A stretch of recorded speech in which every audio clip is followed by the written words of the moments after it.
I'm a geek and a nerd by heart. Love the technical aspects of things. I, as a kid, tore apart clocks and built radios and love that kind of stuff. And I think it would be very hard for me if I saw science and religion at odds with each other.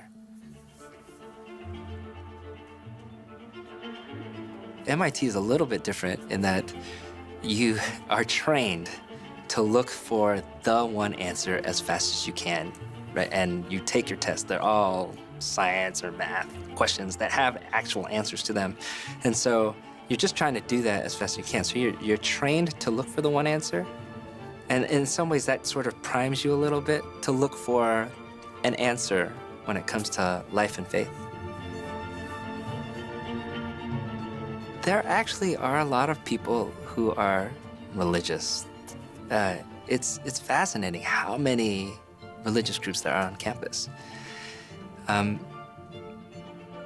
think it has something to do with the institution too. The scientists there are a lot of people who follow God. There are a lot of people who are spiritual. I think a lot of that is because they're studying the cosmos. They're studying creation. They're looking around at all the data of the world, and that leads them to believe that something out there must have created this. It's a beautiful world. I would imagine that it would allow places of worship over test tubes and measurements because you're seeing how neatly and beautifully things are designed. Whereas at other liberal arts colleges or colleges across the river or up the street, where you're studying people and mankind and societies, and you can see when you're studying each other and the stuff that we do to each other and the junk that we are part of, that it'd be easy to lose sight of who God might be. It'd be easy to lose sight that God might exist because you're studying us.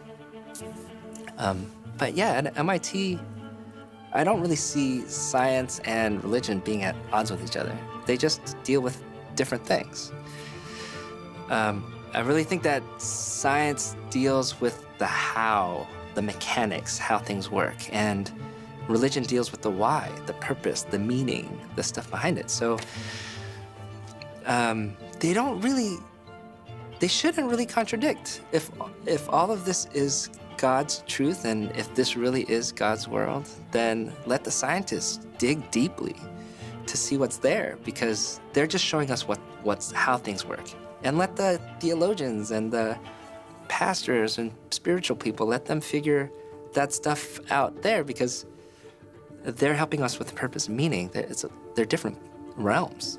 And the problem is when one starts crossing into the other, where you have scientists, because of the way they see evolution working out on our planet, and then they take the leap from there to say that God doesn't exist because of what they found here.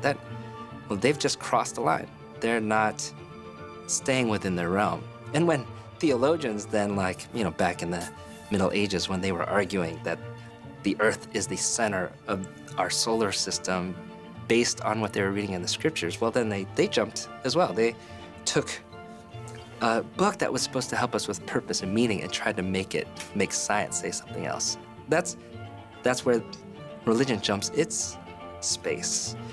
But if you fundamentally let the fields do what they're meant to do, then you can have scientists who are practicing faithful spiritual people. You can have theologians who are studying, who figure out what's going on in the sciences, but they respect the limits of each of the realms.